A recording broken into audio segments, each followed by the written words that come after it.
오늘 본문에 중요한 주제가 있습니다. 그 주제가 바로 8절과 18절에 반복되는 말씀인 하나님의 선하신 손이 나를 도우셨다 하는 말입니다.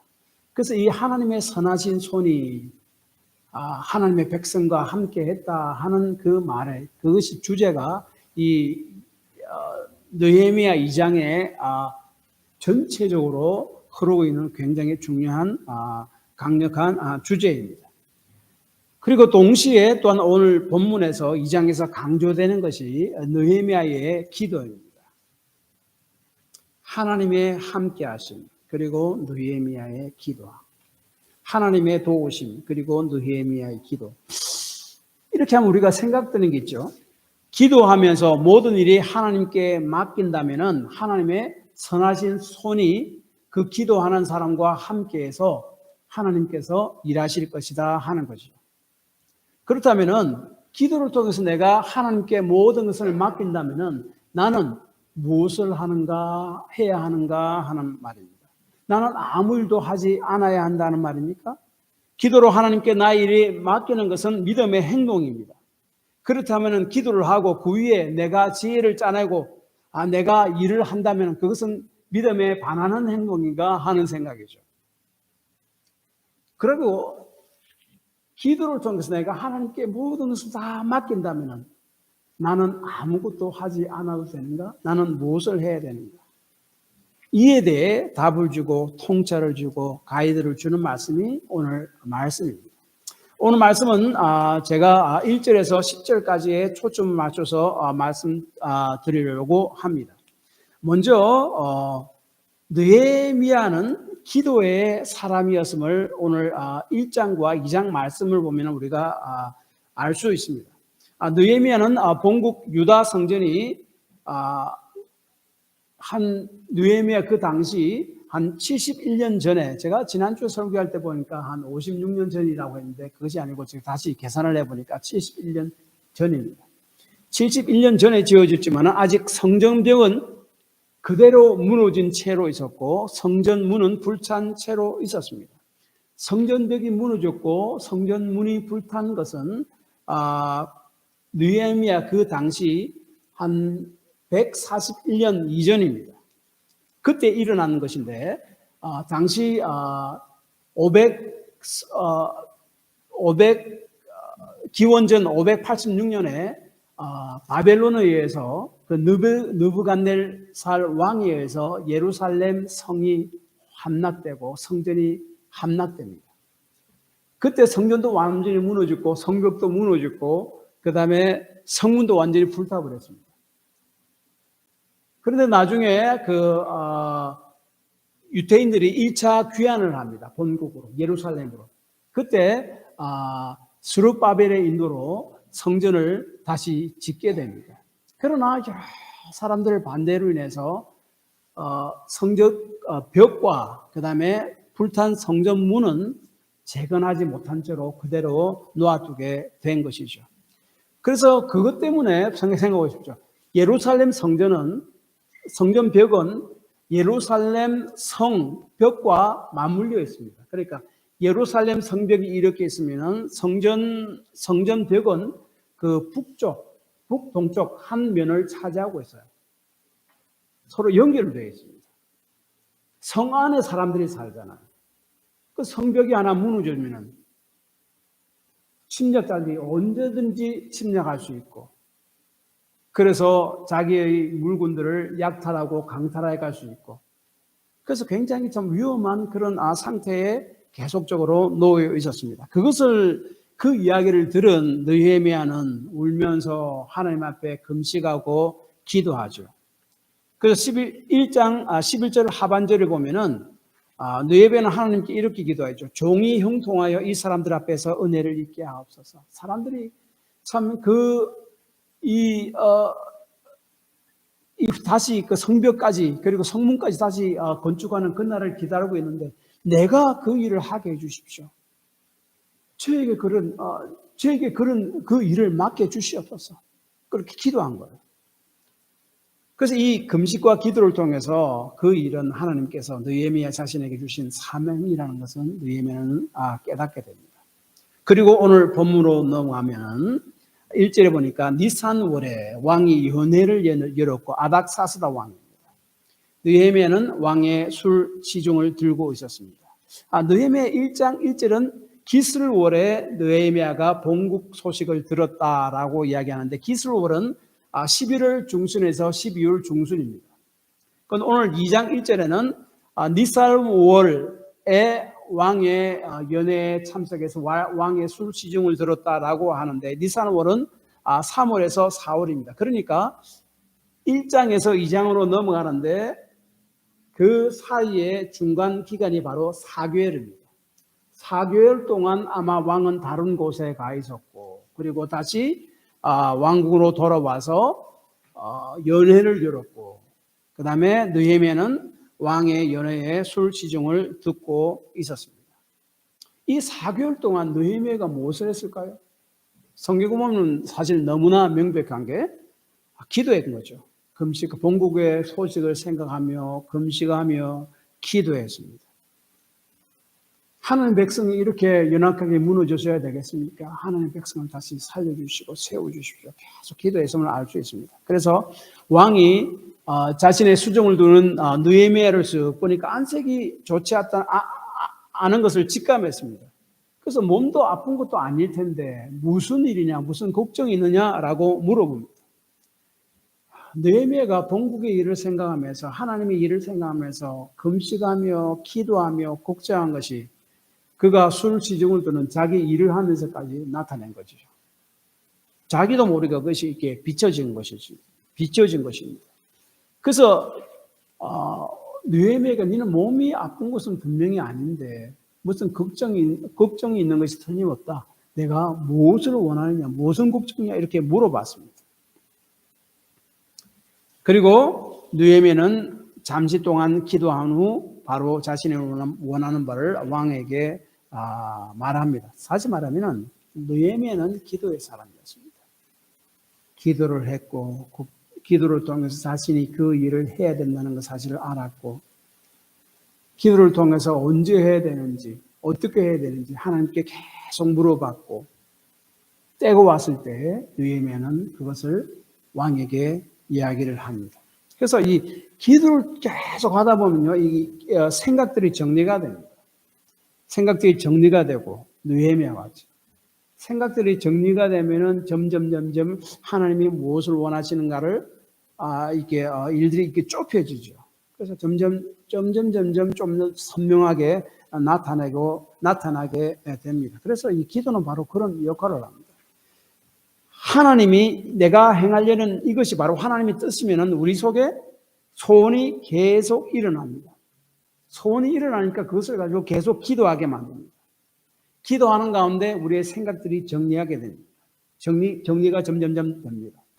하나님의 기쁘신 뜻이 아니면은 내가 열심히 가지고 기도했다가 기도가 시들해집니다. 그건 하나님 뜻이 아니에요. 그래서 그것이 바로 빌립보서 2장 13절에 있습니다. 너희 안에서 행하신 이는 하나님이시니 자기의 기쁘신 뜻을 위하여 너희로 소원을 두고 행하게 하시나니. 우리 속에 하나님의 기쁘신 뜻이 두고 하나님께서 행하게 하십니다. 그래서 내가 계속 기도를 할 때 그것이 하나님의 뜻이면 계속 기도를 하게 하고 생각이 정리되게 되고 그래서 그 길로 나아가게 만듭니다. 단 기도를 열심히 하는 사람에 한해서입니다. 하지 않으면 그것을 알지를 못하죠. 이렇게 기도를 함으로 느헤미야는 본국을 생각할 때 또한 하나님의 일을 생각할 때 하나님의 백성을 생각할 때 마음이 무거웠습니다. 그것이 얼굴에 드러났어요.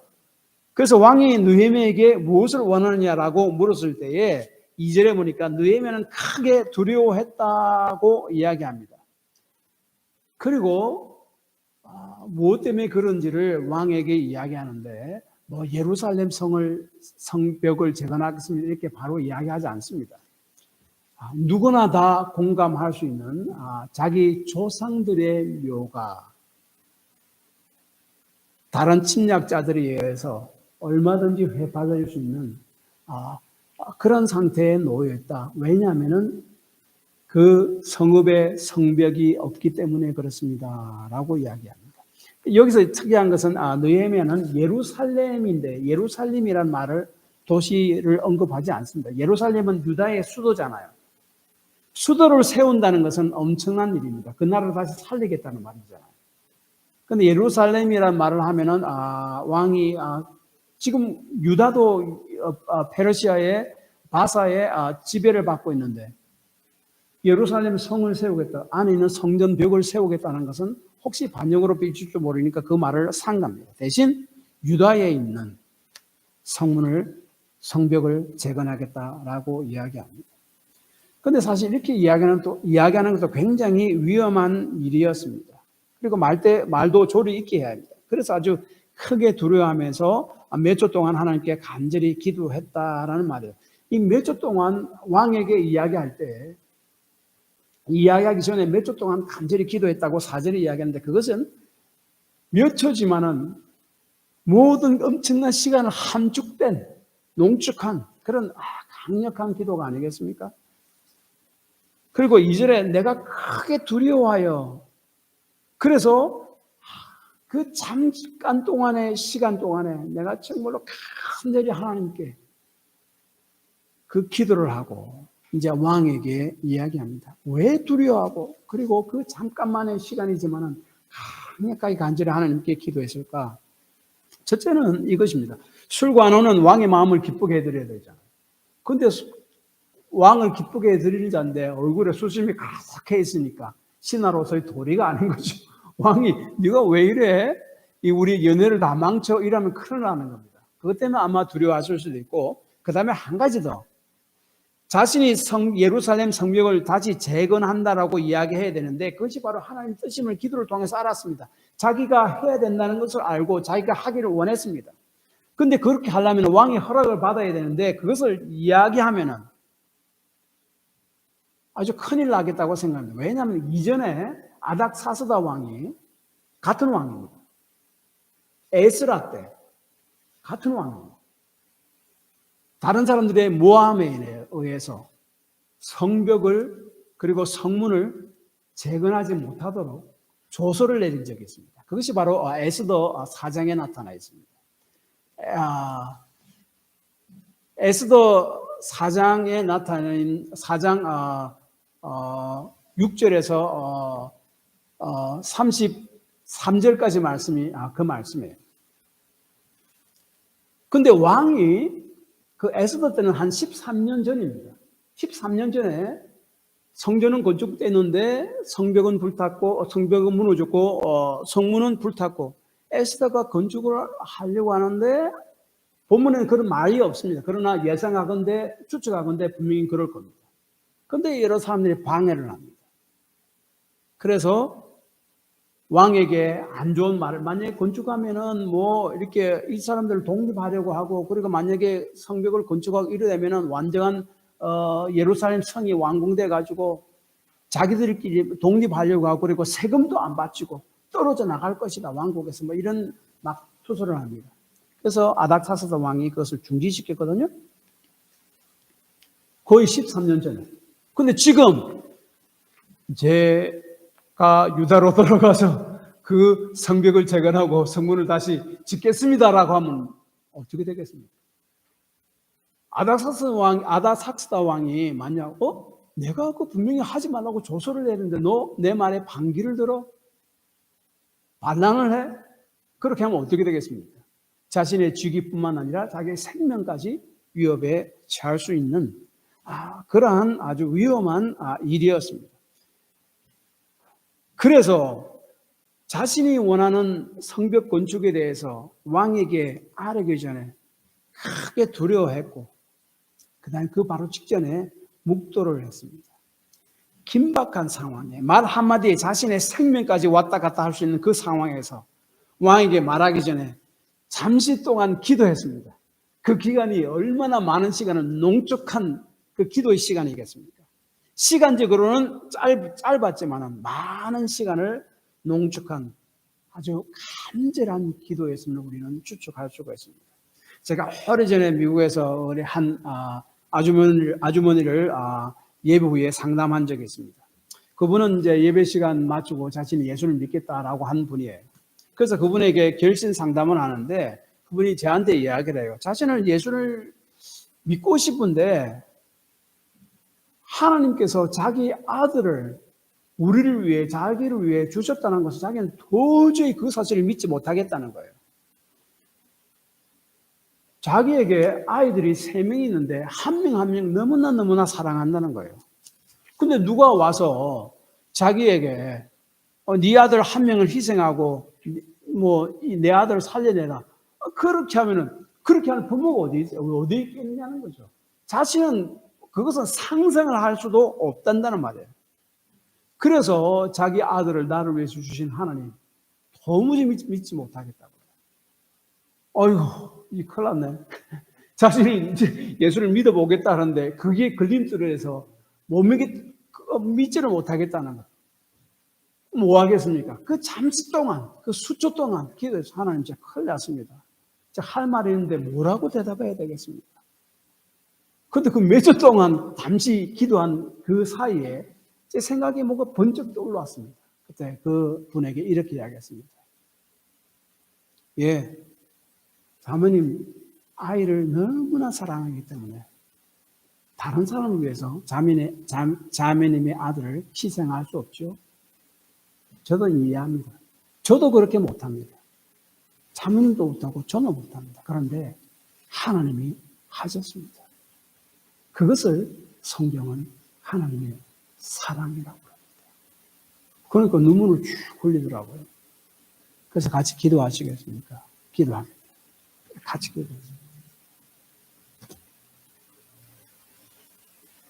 느헤미야에 간 묵도 그 짧은 시간 얼마나 간절했겠습니까? 그 많은 시간을 농축한 그 시간이 아니었겠습니까? 이 왕이 이미 내린 결정인데 그것을 뒤집어 달라는 말인데 당시 그 강력한 권력을 소유하고 있던 왕에게 그런 말을 한다면 직위 해제뿐만 아니라 죽음에까지 이를지도 모르는 일이었습니다. 그러나 느헤미야는 그것이 하나님의 뜻임을 알고 기도합니다. 그 짧은 시간에 자기 모든 생명을 다 쏟아부어서 기도합니다. 그래서 느헤미야는 간절하고 강력한 기도를 하는 사람이었음을 성경은 이야기합니다.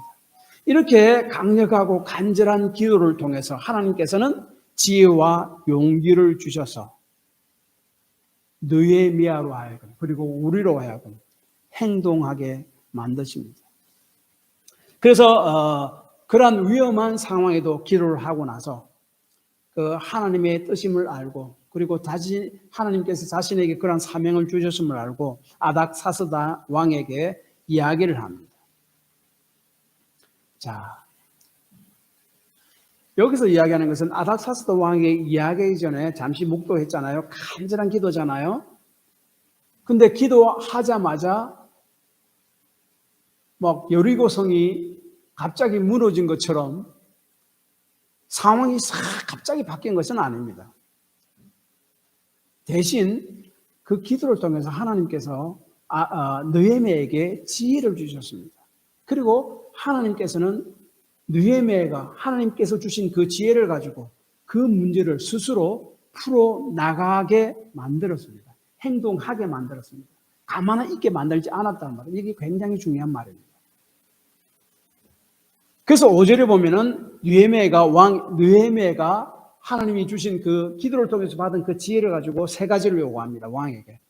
서쪽 총독들에게 왕에게 먼저 자신이 그 유다 땅에 들어가서 내 조상 묘실이 있는 그 성벽의 문들을 다시 세우고 벽들을 다시 세우고 해 주십시오. 그렇게 하기 위해서 제가 3가지가 필요합니다라고 이야기합니다. 첫째는 서쪽 총독들에게 유대 땅으로 가려면은 서쪽으로 가야 되는데 여러 가지 그 총독들이 있잖아요. 페르시아 왕들이 세운 총독들.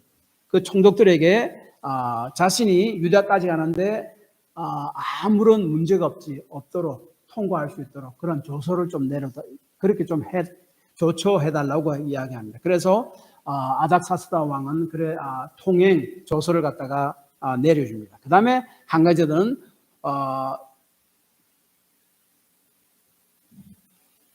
성전 문을 다시 짓고 그 다음에 성벽을 짓고, 근데 성벽은 보통 돌로 짓는데 아마 성벽의 사이사이를 지탱하는 그 외에는 아마 이 나무가 필요했던 모양입니다. 그래서 성벽과 문을 짓고 그리고 자신의 집을 짓는데 거기 얼마 동안 살아야 하니까 나무가 필요합니다. 목재가 필요합니다. 그 목재를 왕의 살림을 관리하는 그 살림 감독 아삽에게 이야기해서 그 나무를 자신에게 좀 조달해달라고 좀 부탁을 합니다. 요청을 합니다. 아닥사스 왕은 그렇게 했습니다. 다시 말하면은 이 모든 것들은 그런 기도를 통해서 4개월 동안 기도와 그 다음에 왕에게 이야기하기 바로 직전 그 묵도, 그 모든 것이 함축된 그 짧은 시간에 강력한 기도를 통해서 하나님께서 지혜를 주셨고 용기를 주셨잖아요. 그래서 그것을 정리해서 이야기할 수 있었습니다. 그래서 이 기도를 통한 하나님이 지혜를 주셔서 참 행동을 하잖아요. 그러므로 이 느헤미야는 한 나라의 술 맡은 관원장에서 하나님 나라에 하나님의 일꾼으로 새롭게 세움받는 그런 일들이 일어납니다. 그래서 왕은 이제 그러면 유다로 가서 그 성벽과 성전 문을 다시 세우고 돌아오는데 얼마 만에 시간이 걸리겠는가를 물어봅니다. 그러나 본문에는 구체적인 시간을 이야기하고 있지 않습니다. 6절 하반절에 보면은 내가 기한을 정하고 느헤미야가 기간을 정해서 분명히 아닥사스다 왕에게 이야기했겠죠. 그런데 그 시간이 얼마인지는 이야기하고 있지 않습니다. 그런데 이 느헤미야 5장 14절이나 13장 6절을 보면은 느헤미야는 12년 동안 유다 총독으로 있었음을 이야기해서 아마 12년이 아닌가라고 그렇게 생각을 합니다. 그런데 느헤미야는요, 참 그렇게 기도하고 정말 위급한 순간에 자기 생명까지도 왔다 갔다 하는 그런 말을 잘못하면 그렇지만은 그래도 하나님의 뜻대로 왕에게 이야기를 합니다. 왕은 그 이야기를 들어줍니다. 그런데 거기에 더해서 왕은 군대 장관과 마병까지 느헤미야와 함께 보내서 느헤미야를 보호하게 만들었다라고 9절에 말씀합니다. 다시 말하면 여기서 이야기하는 것은 느헤미야는 기도를 통해서 이러한 지혜와 또한 왕 앞에 그 모든 것들을 사실대로 말할 수 있는 용기를 얻었다라고 이야기합니다. 기도를 통해서 그런 지혜와 용기를 얻는 것은요, 성경에 많이 나타나는데 그 중에 대표적인 것이 사도행전 4장이 있잖아요. 베드로가 그 예수님에 대해서 전한다고 종교 지도들이 실에서 베드로를 잡아서 옥에 가두었습니다. 그런데 뭐 명분이 없죠. 그냥 풀어줍니다. 풀어주면서 베드로를 때리면서 그리고 강력한 경고를 하죠. 다시 한 번 더 나가서 예수님을 전하면 그때는 정말로 가만두지 않겠다라는 강력한 경고를 합니다. 그때 베드로가 나와가지고 교회로 가죠. 성도들 모여있는 교회, 공동체로 갑니다. 그래서 자기에게 있었던 일들을 다 이야기합니다. 그때 교회 성도들이 다 모여서 베드로와 함께 무엇을 한 줄 아십니까? 기도했습니다. 기도할 때 이런 기도를 합니다. 사도행전 4장 29절. 주여 이제도 그들의 위협함을 굽어보시옵고 또 종들로 하여금 담대히 하나님의 말씀을 전하게 하여 주옵소서.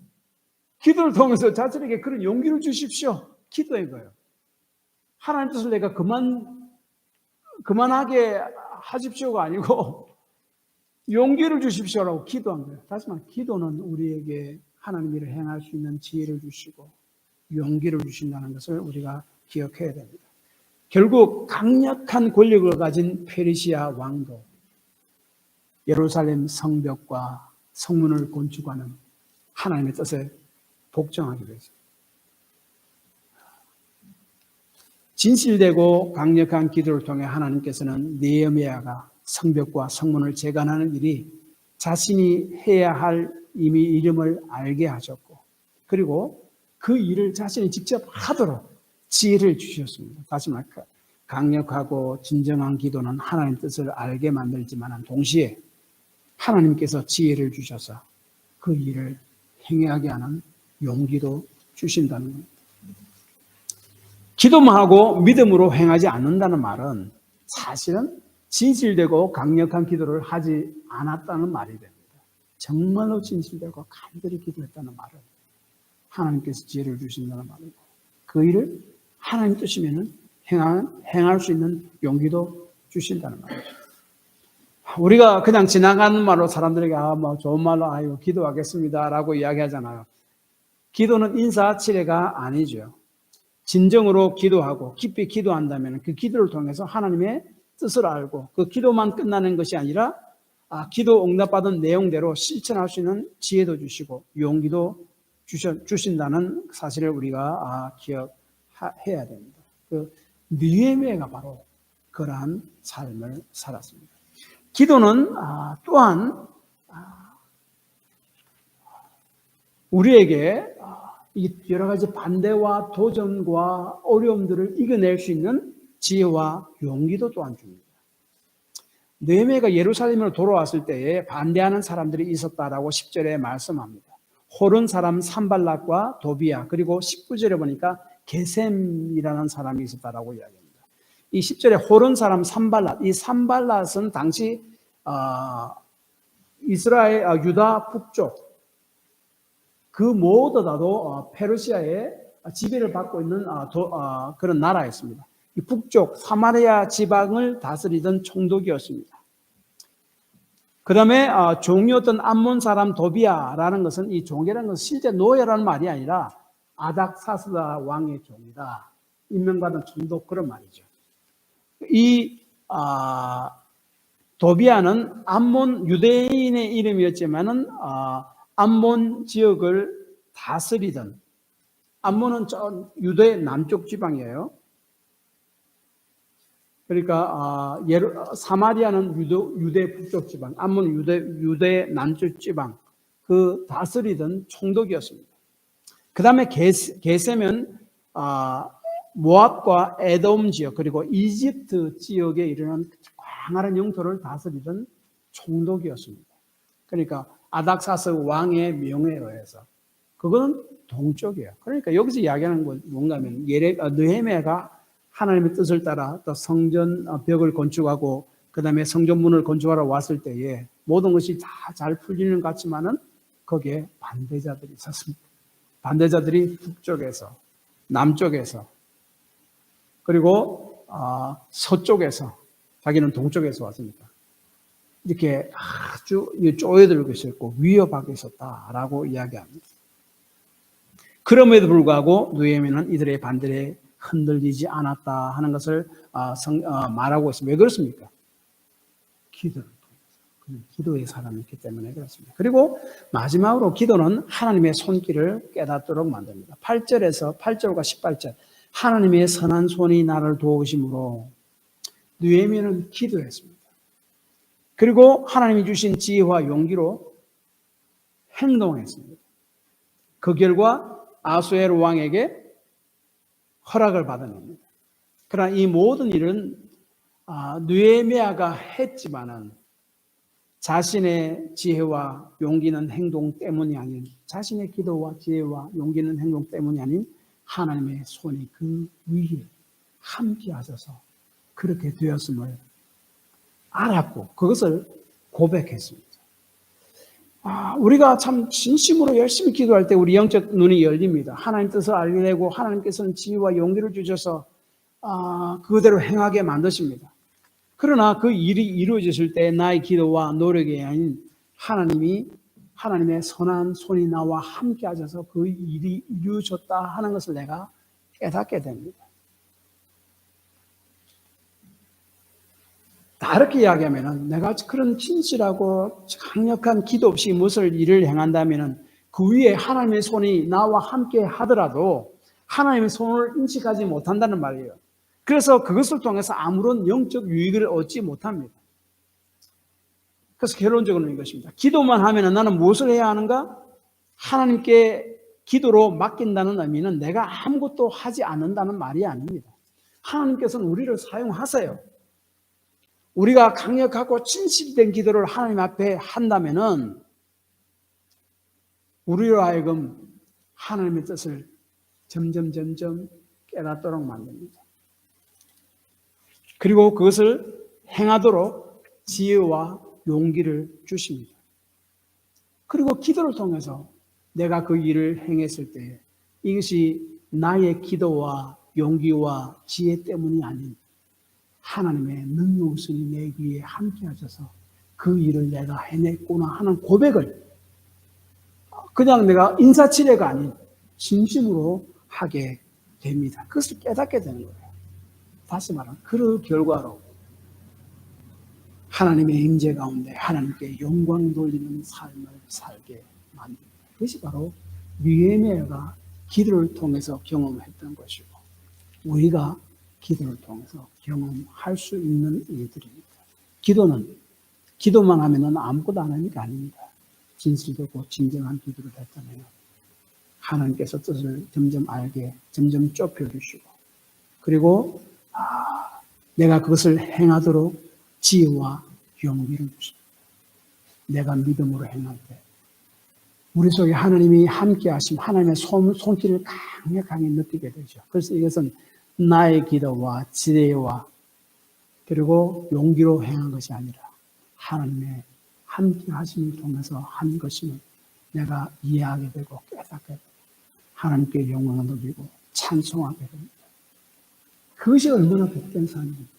느헤미야가 바로 그러한 삶을 살았고 또한 저와 여러분이 그러한 삶을 살아야 된다는 것을 오늘 본문 말씀은 우리에게 이야기해 주고 있습니다. 기도합시다.